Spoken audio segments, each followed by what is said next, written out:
శ్రీ గురుభ్యో నమః. శ్రీమాత్రే నమః.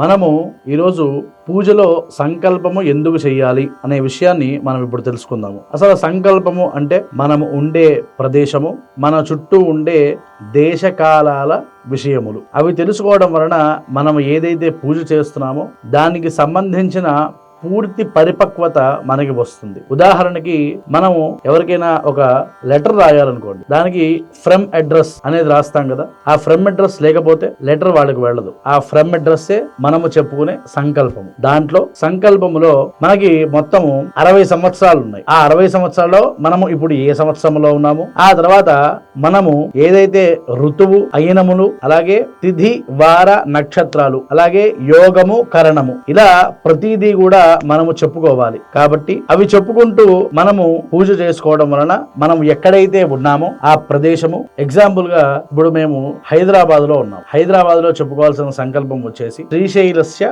వాయవ్య ప్రదేశే, శ్రీశైలానికి వాయవ్యంగా ఉన్న ప్రదేశంలో ఉన్నాము. కృష్ణ గోదావరియోహ మధ్య దేశే, అటు కృష్ణ ఇటు గోదావరి అలా మధ్యలో ఉన్నాము. సమస్త దేవత, ఈ భూమండలంలో ప్రతి దేవత కూడా సమస్తముగా కూడా ఈ భూమండలంలో ఉంటుంది. ఆ తర్వాత పరాభవనామ సంవత్సరం, ఈ సంవత్సరం వచ్చేసి పరాభవనామ సంవత్సరము. ఉత్తరాయణము, ఆయనములు అని చెప్పాను కదా, దాంట్లో 2 ఆయనాలు ఉంటాయి. ఒకటి ఉత్తరాయణము, ఇంకోటి దక్షిణాయనము. దీన్ని ఇప్పుడు నడుస్తున్నది ఉత్తరాయణము.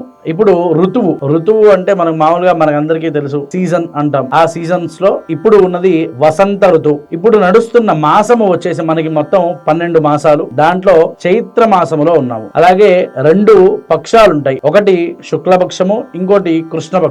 ఇలా ఏదైతే పక్షము నడుస్తుందో దాన్ని చెప్పుకోవాలి శుక్లపక్షము. అలాగే తిథి, ఏదైతే విధియ నుంచి అమావాస్య దాకా ఏదైతే తిథి ఉందో ఆ రోజు తిథి చెప్పుకోవాలి, చతుర్థి ఈ రోజు. ఆ తర్వాత ఏదైతే వారము నడుస్తుందో అది ఆదివారం నుంచి శనివారం దాకా మనందరికీ తెలిసిందే. దాంట్లో వారములు వచ్చేసి ఈ రోజు భౌమవాసరే. ఆ తర్వాత ఏదైతే నక్షత్రము నడుస్తుందో అది చెప్పుకోవాలి, హస్తా నక్షత్రే. ఇలా ప్రతిదీ కూడా పొద్దున మొదలుపెట్టిన దగ్గర నుంచి రాత్రి దాకా ఏదైతే నడుస్తుందో దాన్నే తిథివార నక్షత్ర యోగ కరణములు అంటాము. కాబట్టి ఈ సంకల్పము చెప్పుకోవడం వలన ఆ భగవంతుడికి మనం ఎక్కడ ఉన్నాము, అలాగే మనము ఏ రోజు చేస్తున్నామని ఆ స్వామి వారికి చెప్పుకోవడమే సంకల్పము అంటాము. అయితే ఈ సంకల్పంలో మనం ఇవన్నీ చెప్పుకున్న తర్వాత మన గోత్రనామాలు చెప్పుకుని మన కోసము మనము కొన్ని కోరికలు చెప్పుకున్నారు ఋషులు. కొంతమంది మన కోసం చెప్పారు. క్షేమ, స్థైర్య, ధైర్య, విజయ, అభయ, ఆయు, ఆరోగ్య,